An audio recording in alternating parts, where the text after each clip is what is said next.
Empezaron a cantar juntos a los 11 años y acabaron sin hablarse durante décadas. Ahora sabemos por qué. Paul Simon escribía todas las canciones mientras Art Garfunkel se llevaba todos los aplausos. Cuando Simon finalmente se quebró, hizo algo imperdonable. Borró la voz de Garfunkel de su álbum de regreso y lo lanzó como un proyecto en solitario. Pero ese no fue el verdadero punto de ruptura. Fue algo mucho más personal. En 1953, Paul Simon tenía solo 11 años cuando se fijó por primera vez en Art Garfunkel cantando en un concurso de talentos de cuarto curso de la escuela pública 164 de Queens. Vivían a pocas manzanas de distancia, en un barrio de mayoría judía, y empezaron a conocerse de verdad un par de años más tarde, durante una representación de Alicia en el País de las Maravillas en sexto curso. Paul era el conejo blanco. Art era el gato de Cheshire. Art recordaba que pensaba que Paul era divertido, inteligente y probablemente el chico más interesante del lugar. Su amor por la música los unió rápidamente. Pasaban horas escuchando la radio, empapándose de los nuevos sonidos del rock and roll. En poco tiempo, formaron un pequeño grupo de canto en una esquina con algunos amigos y se llamaron a sí mismos los Pepton. Practicaron armonías y descubrieron cómo combinar sus voces. Pronto empezaron a actuar como dúo en actos escolares, creando la conexión que un día les haría famosos. En 1957, ambos tenían 15 años cuando decidieron grabar una canción llamada Hey School Girl. Juntaron $25 y fueron a Sanders Recording Studio en Manhattan. La suerte estaba de su lado. Un promotor musical llamado Sid Prosen los escuchó por casualidad y quedó impresionado. Convenció a sus padres para que le dejaran fichar a los chicos en su sello independiente, Big Records. Adoptaron el nombre de Tom y Jerry, un pegadizo alias inspirado en los dibujos animados, y quedaron encantados cuando un conocido DJ puso su canción en la radio. Hey School Girl acabó vendiendo más de 100,000 copias y entró en las listas Billboard. Incluso les valió un puesto en American Bandstand, lo que ya era mucho en aquella época. Pero esa chispa inicial no se convirtió en un éxito duradero. Sus siguientes canciones no despegaron y el entusiasmo empezó a decaer. Sin embargo, fue una muestra de lo que podría ser. La complicada relación de Simon y Garfunkel no empezó durante su fama. Comenzó años antes, con un doloroso momento en 1958 que ninguno de los dos olvidaría. Tras graduarse en el Instituto Forest Hills, ambos decidieron ir a la universidad por si sus sueños musicales no funcionaban. Paul Simon estudió inglés en el Queens College y Art Garfunkel empezó arquitectura en la Universidad de Columbia, para acabar cambiándose a historia del arte. Por aquel entonces aún firmaban con grandes discográficas bajo el nombre de Tom y Jerry. Garfunkel usando el nombre de Tom Graff y Simon haciéndose llamar Jerry Landis. Pero entonces Simon hizo algo que sacudiría su amistad. Sin decírselo a Garfunkel, grabó y lanzó un single en solitario con el nombre falso de True Taylor. La canción True or False salió en secreto. Cuando Garfunkel se enteró, se sintió traicionado. Ese sentimiento de traición resurgiría muchas veces a lo largo de los años. Incluso décadas después, Simon admitió que el recuerdo seguía doliéndole, sobre todo cuando recordó que Garfunkel le dijo una vez, «Pase lo que pase, siempre seré más alto que tú». Pasaron los años y la escena de la música folk en Estados Unidos, a principios de los 60 les dio un motivo para volver a conectar. Era una época en la que el pop pulido estaba siendo sustituido por canciones folk más crudas y emotivas. En 1963, 5 años después de su separación, volvieron a actuar discretamente, pero no usaron sus nombres reales. En su lugar, se hicieron llamar Kane y Gar y tocaron en pequeños locales de Greenwich Village como Goethe's Folk City. Todo cambió cuando Tom Wilson, un conocido músico y productor de jazz afroamericano, les vio actuar. Wilson, que también estaba ayudando a Bob Dylan a pasar del folk al rock, vio algo especial en ellos. Les consiguió una audición en un estudio. Allí tocaron The Sound of Silence, una inquietante canción que Simon había escrito en su cuarto de baño con las luces apagadas y el agua corriendo para conseguir el sonido justo. Firmaron con Columbia Records bajo sus nombres reales y empezaron de nuevo. Era el momento perfecto. La música folk se estaba volviendo más poética y política, al igual que la composición de Simon se estaba volviendo más profunda. Pero su primer álbum oficial no fue bien. miércoles por la mañana 3:00 a.m. Fue lanzado en octubre de 1964 y apenas se vendió. Solo se compraron 3,000 copias. La discográfica había malinterpretado el momento, calificándolo de nuevos sonidos excitantes en la tradición folk, justo cuando los Beatles y otras bandas británicas estaban tomando el relevo con guitarras eléctricas y ritmos rock. La mayoría de las canciones ni siquiera eran originales de Simon, y el álbum se sintió anticuado de la noche a la mañana. Aplastado por el fracaso, Simon se trasladó a Inglaterra para buscarse la vida en solitario. Garfunkel volvió a la Universidad de Columbia para estudiar matemáticas. Parecía el final. Simon incluso grabó un disco en solitario en Londres. Ambos siguieron adelante, o eso creían. Entonces ocurrió algo extraño. En la primavera de 1965, emisoras de radio universitarias de Boston y Florida empezaron a emitir la versión original de The Sound of Silence. Tom Wilson se dio cuenta. Sin preguntar al dúo, decidió remezclar la canción, utilizando músicos de estudio. Añadió guitarras eléctricas, bajo y batería a la grabación original. Pero el tema no era fluido. Como el original tenía problemas de tempo, los músicos de la sesión tenían dificultades para mantener el compás. El ingeniero, Roy Haley, tuvo que utilizar efectos de eco para ocultar el ritmo desigual. En septiembre, mientras Simon actuaba en Dinamarca, se enteró de que la canción remezclada estaba escalando posiciones en las listas estadounidenses. Cuando por fin la escuchó, se horrorizó. Pensó que sonaba desordenada y torpe. Pero el público no estaba de acuerdo. La canción alcanzó el número 1 el 1 de enero de 1966. Tras 14 semanas en el Billboard Top 100, de repente Simon y Garfunkel eran famosos. Y sin más, se vieron obligados a volver a reunirse para grabar un nuevo álbum, Sounds of Silence, en la cresta de la ola de un éxito inesperado. En octubre de 1966, Simon y Garfunkel publicaron su tercer álbum, Parsley, Sage, Rosemary, and Thyme. Fue un gran punto de inflexión para ellos. El álbum permaneció en las listas Billboard durante casi 3 años y vendió más de 3 millones de copias. Por primera vez, utilizaron un sistema de grabación de 8 pistas que les permitía estratificar sus voces limpiamente sin que el sonido de la guitarra de Paul Simon se interpusiera. El resultado fue un sonido mucho más pulido. Pero también hubo algunos problemas entre bastidores. La canción Scarborough Fair provenía de una antigua tradición folclórica inglesa que Simon había aprendido de un músico llamado Martin Carthy. A pesar de ser una canción centenaria, solo se acreditó a Simon y Garfunkel.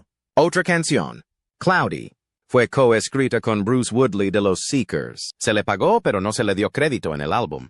A pesar de todo, el álbum fue un gran éxito. Años más tarde, la revista Rolling Stone lo incluyó en el Salón de la Fama de los Grammy y lo consideró uno de los mejores álbumes de todos los tiempos.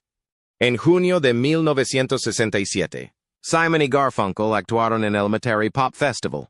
Fue un gran acontecimiento cultural en el que artistas como Jimi Hendrix, Janis Joplin y The Who acapararon la atención. Mientras otros destrozaban guitarras y les prendían fuego, Simon y Garfunkel destacaban de una manera diferente. Su sonido suave y reflexivo recordó a la gente sus raíces folk en medio de todo el caos y la psicodelia. Algunos pensaron que su música no era lo bastante moderna para el momento, pero su actuación demostró que seguían teniendo un lugar importante en la cambiante escena musical. Ese mismo año ocurrió algo inesperado que cambiaría sus carreras y el mundo del cine. El director Mike Nichols estaba trabajando en El Graduado y tuvo una idea repentina. Quería utilizar las canciones de Simon y Garfunkel en lugar de una banda sonora tradicional. Al principio, Paul Simon aceptó escribir 3 canciones nuevas para la película. Pero las giras se interpusieron. En su lugar, el montador de la película se limitó a utilizar canciones ya existentes, como The Sound of Silence y Scarborough, mientras cortaba las escenas. La música encajaba tan bien que decidieron conservarla. La película y la música se elevaron mutuamente. La banda sonora se convirtió en un éxito masivo, llegando a competir con los Beatles en las listas de éxitos. Mrs. Robinson, la única canción nueva que Simon compuso para la película, se convirtió en disco del año. Su música ayudó a dotar a la película de su núcleo emocional y, a cambio, la película dio a Simon y Garfunkel un público más amplio y mayor. Esta forma de utilizar la música popular en las películas inspiraría a muchos cineastas en los años venideros. Pero detrás de todo el éxito, las grietas estaban empezando a aparecer. La relación de trabajo del dúo se estaba volviendo desigual. Paul Simon escribía todas las canciones y tomaba la mayoría de las decisiones creativas, mientras que Art Garfunkel se centraba principalmente en cantar. Simon admitió más tarde que sentía ese desequilibrio. Durante las sesiones de grabación, Garfunkel solía sentarse en la sala de control y dar su opinión, pero Simon era el que hacía la mayor parte del trabajo pesado. Esto condujo a sentimientos de resentimiento. Simon admitió en una ocasión que se sentía celoso cuando el público aplaudía con fuerza la voz de Garfunkel en canciones como Bridge Over Troubled Water. Pensó para sí, yo escribí esa canción, y sin embargo fue Garfunkel quien se llevó los aplausos. Esa frustración se remontaba a su infancia. Simon recordaba a su madre diciéndole, «Tienes una buena voz, Paul, pero Arthur tiene una voz muy bonita». Aquello escocía. A medida que pasaba el tiempo, la tensión crecía. Garfunkel no escribió nada de la música, pero sentía que estaba siendo eclipsado. Simon, mientras tanto, se sentía encajonado creativamente. En enero de 1969, Simon y Garfunkel se preparaban para hacer lo que sería su último álbum. Por la misma época, Art Garfunkel tomó una decisión que lo cambió todo. Tanto él como Paul Simon habían sido elegidos para la película Catch 22, dirigida por Mike Nichol, pero inesperadamente el papel de Simon fue eliminado del guión. El rodaje comenzó el 13 de enero en Guaymas, México, con solo Garfunkel en el reparto. Eso dejó a Simon en Nueva York, solo y herido. El director Charles Grodin más tarde llamó a esto el momento en que su asociación comenzó a desmoronarse. No se coge a Simon y Garfunkel y se deja de lado uno de sus papeles. Él dijo, simplemente no se hace eso. Para Simon, no se trataba solo de la película. Se trataba de sentirse abandonado por alguien que había sido su mejor amigo durante años. Cuando finalmente hablaron, Garfunkel explicó su plan. Haría películas durante 6 meses, luego volvería y grabaría álbumes. Pero Simon no estaba de acuerdo con eso. Como recuerda en el documental Sueños Inquietos, le dijo a Garfunkel, ¿en realidad? No, eso no va a pasar. No voy a hacer eso. Simon ya estaba haciendo el trabajo pesado en su música. Escribió todas las canciones. Dirigió las sesiones de grabación y dio forma a su sonido. Garfunkel principalmente cantaba y daba retroalimentación desde la sala de control. Para Simon, parecía que la sociedad ya no era igualitaria. Y esta película solo empeoró las cosas. El rodaje de 6 semanas de Garfunkel se convirtió en una producción de meses. Mientras estaba atrapado en México, Simon intentó seguir adelante con el álbum Bridge Over Troubled Water, pero la colaboración a larga distancia no funcionó. Simon enviaba canciones. Garfunkel le enviaba notas. No era lo mismo. Todo parecía fuera de lugar. El retraso empujó a Simon a terminar partes del álbum sin Garfunkel.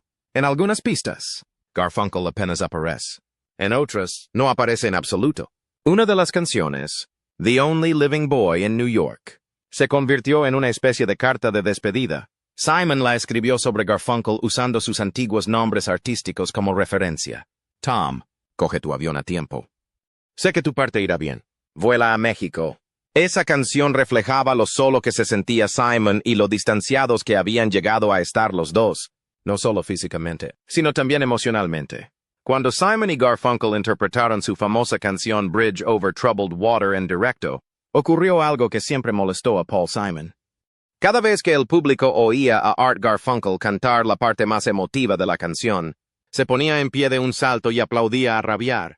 Los aplausos eran fuertes y llenos de admiración, pero eran todos para Garfunkel. Y cada vez Simon tenía el mismo pensamiento amargo. Yo escribí esa canción.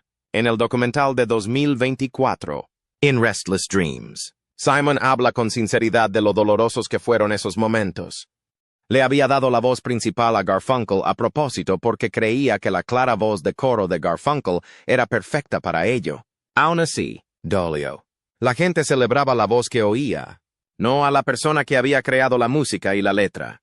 Con el tiempo, esas actuaciones se convirtieron en un recordatorio constante de que él era el escritor en segundo plano, mientras que Garfunkel se llevaba todo el protagonismo. Esta frustración no era nueva para Simon. Tenía raíces en su infancia. Recuerda algo que su madre le dijo una vez y que se le quedó grabado de por vida. Le dijo, «Tienes una buena voz, Paul». Pero Arthur tiene una voz muy bonita. Para él, esa simple frase se convirtió en una herida profunda. Le hizo sentir que siempre era el segundo mejor. Cada vez que los críticos o los fans alababan la voz de Garfunkel, volvía ese viejo comentario. Y a medida que Simon veía crecer su fama a finales de los 60, cuando escribía todas sus canciones, también veía cómo Garfunkel recibía más elogios que él. Ese desequilibrio llegó a ser demasiado para soportar. Pero Garfunkel tenía sus propias luchas.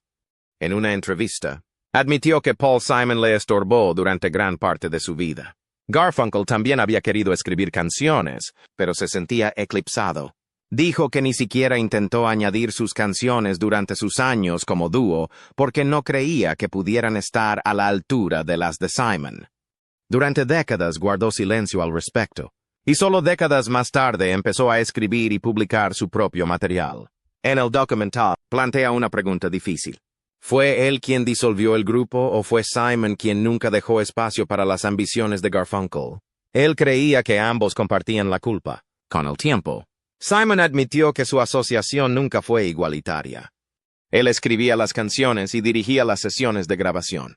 Tomaba la mayoría de las decisiones sobre cómo debía sonar todo, desde las partes de guitarra hasta la batería. Garfunkel permanecía casi siempre en la sala de control con el productor, dando su aprobación, pero raramente dando forma a la música. Las cosas empeoraron durante la grabación de Bridge Over Troubled Water. Garfunkel se marchó para actuar en la película Catch 22, y el rodaje se alargó más de lo previsto. Simon se frustró cuando Garfunkel no pudo volver a tiempo para terminar el álbum. El retraso, la tensión creativa y el desequilibrio entre ellos se fueron acumulando. En el verano de 1970, en el estadio Forest Hills de Queens, Nueva York, ocurrió algo silencioso pero importante. Paul Simon y Art Garfunkel se subieron juntos al escenario en el que sería su último concierto como dúo. El público no tenía ni idea de que esa noche marcaría el final de una de las parejas más queridas de la música. El espectáculo fue pulido y profesional, pero había una extraña sensación en el aire. Algo distante, algo que faltaba. No se hablaba mucho entre canción y canción. La cordialidad y las bromas habituales entre ambos parecían haber desaparecido. Después de la segunda noche, simplemente se dijeron adiós, sin peleas dramáticas, sin anuncios públicos. Solo una despedida tranquila y personal que se pareció más a cerrar una puerta que a dar un portazo. Paul Simon dijo más tarde que nunca hablaron de poner fin a la actuación. Simplemente terminó. Con Artie, no había razón para hablar de ello, dijo años después. Esa frase por sí sola dice mucho. La forma en que se comunicaban se había roto mucho antes de que dejaran de cantar juntos. Tal vez ambos sabían que las cosas no podían seguir como hasta entonces. Tal vez el silencio era más fácil que decir lo que realmente sentían. Después de la separación, sus vidas tomaron rumbos diferentes.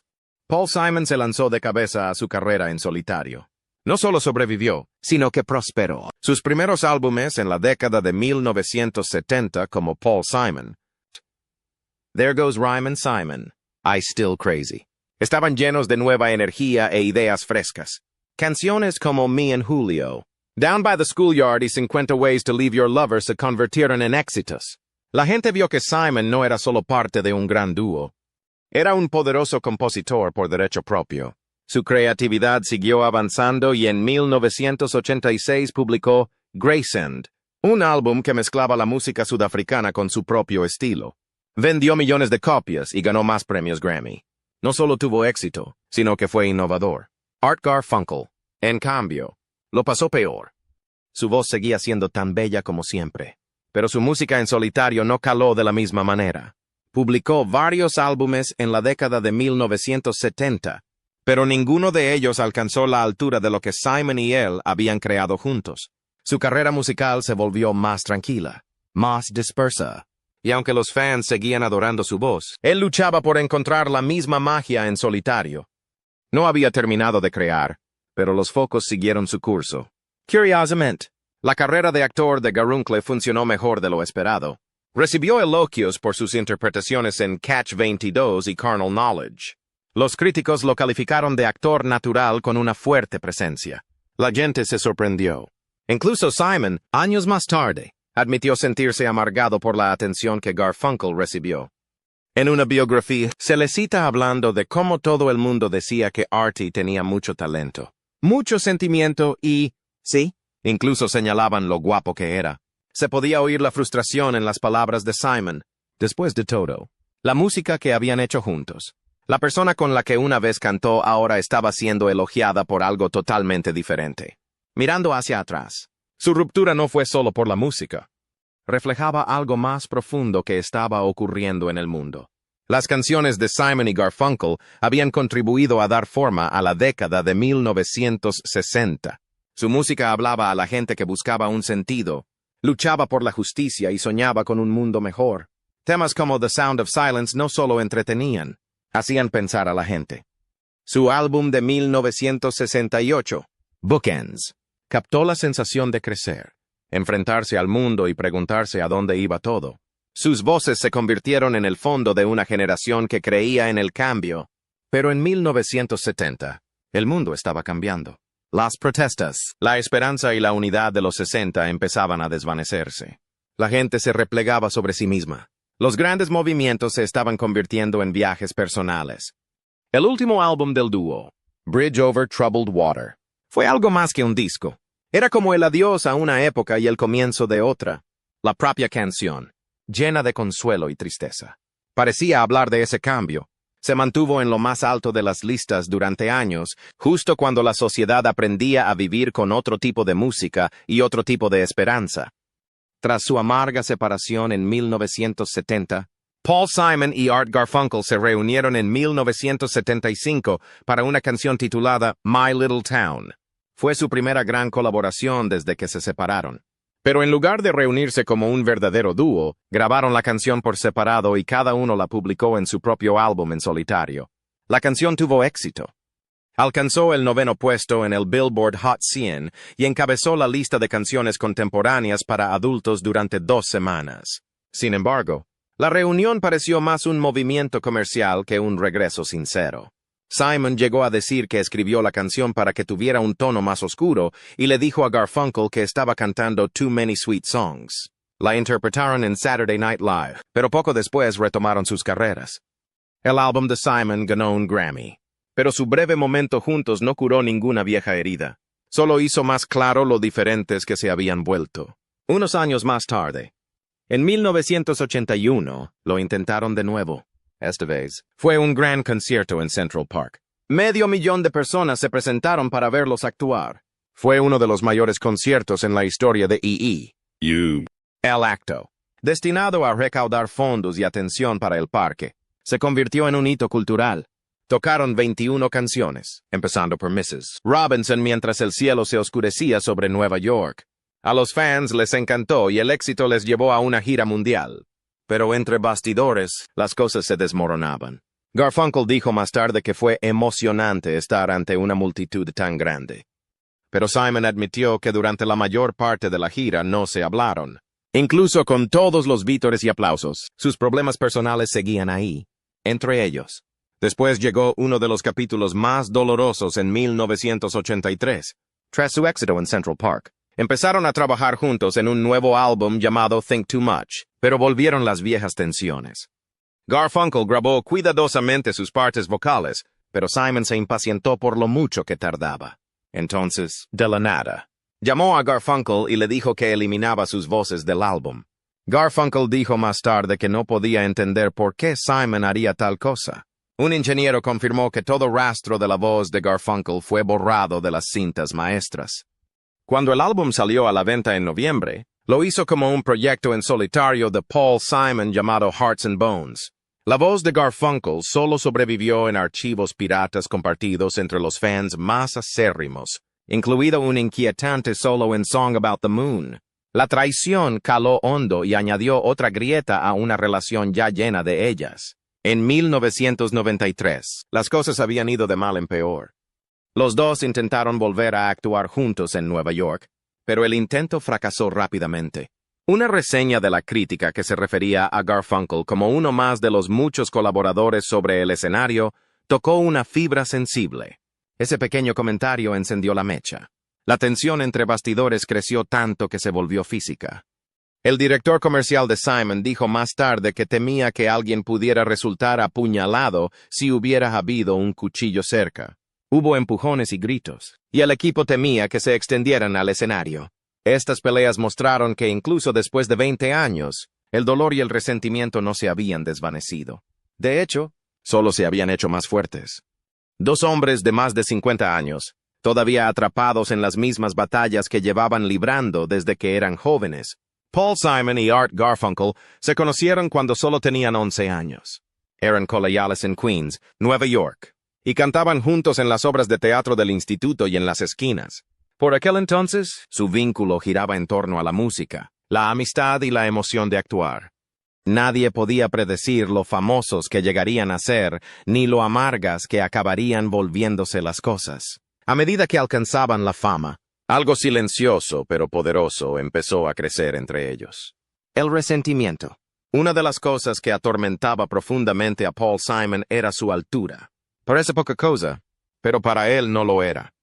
Recordó un momento en particular décadas más tarde, cuando Garfunkel se burló. «¡Pase lo que pase! Siempre seré más alto que tú». Le dolió tanto que Simon nunca lo olvidó. No era solo una broma. Simon ya había tenido problemas de inseguridad y desconfianza en sí mismo. Pasó años en terapia, y ser bajo era una de las cosas en las que se centraba. Lo peor era que Garfunkel parecía saberlo. En una entrevista posterior, admitió que, de niño, se había hecho en parte amigo de Simon por compasión hacia su estatura. Dijo que ofreció a Paul amor y amistad como compensación, y luego añadió algo escalofriante. Ese gesto de compensación ha creado un monstruo. Su diferencia de altura se convirtió en un símbolo de algo más profundo, un desequilibrio de poder. Paul escribió las canciones. Artie las cantaba, pero el público a menudo veía a Garfunkel como la estrella. Su manager llegó a decir que Paul a veces se sentía eclipsado cuando los fans vitoreaban salvajemente la voz de Artie, aunque las canciones fueran suyas. A pesar de la tensión, su historia compartida los mantenía unidos. Habían pasado de grabar un pequeño single por $25 en 1957 a convertirse en estrellas mundiales en 1970. Ese tipo de viaje es raro y la presión era enorme. En un documental reciente, Simon llamó a Garfunkel su amigo más antiguo y admitió que la fama le había pasado factura. Aún así, las grietas aparecieron pronto. En 1958, poco después de su primer éxito, Simon grabó en secreto material en solitario sin decírselo a Garfunkel. Esa traición nunca sanó.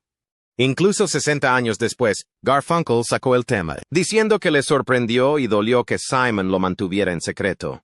Su separación nunca fue solo por negocios. Fue personal, desordenada, emocional y llena de dolor sin resolver. Tío Garfón cuestionó quién era el verdadero culpable, preguntándose en voz alta, ¿soy yo quien separó a Simon y a Tío Garfón? Parecía frustrado por el hecho de que la gente le viera solo como la voz de Simon y no como un socio en pie de igualdad. Finalmente, admitió algo doloroso. Herí sus sentimientos, y quise hacerlo. Simon, mientras tanto, ya había llegado a una conclusión diferente. Para él, su ruptura era inevitable. En una entrevista dijo, «Los dúos no permanecen juntos». Comparó su separación con otras rupturas legendarias, como la de Lennon y McCartney o la de los hermanos Everly. Y cuando los dúos se reúnen, dijo, no es por la música, es por el negocio. Aún así, volvieron a reunirse, al menos durante un tiempo. Su concierto de reunión de 1981 en Central Park atrajo a más de 500,000 personas. Pero en 2016, Simon ya no tenía paciencia. No nos llevamos bien, dijo sin rodeos. No es divertido. Cuando una última gira en 2010 tuvo que ser cancelada debido a los problemas vocales de Garfunkel, Simon lo tomó como la gota que colmó el vaso. Nos decepcionó a todos, dijo. Sentí que ya no podía confiar en él. Al final, su historia fue una de brillantez, belleza y amargura. Dos chicos de Queens cambiaron la historia de la música, pero no pudieron superar el dolor que supuso crecer juntos y crecer separados.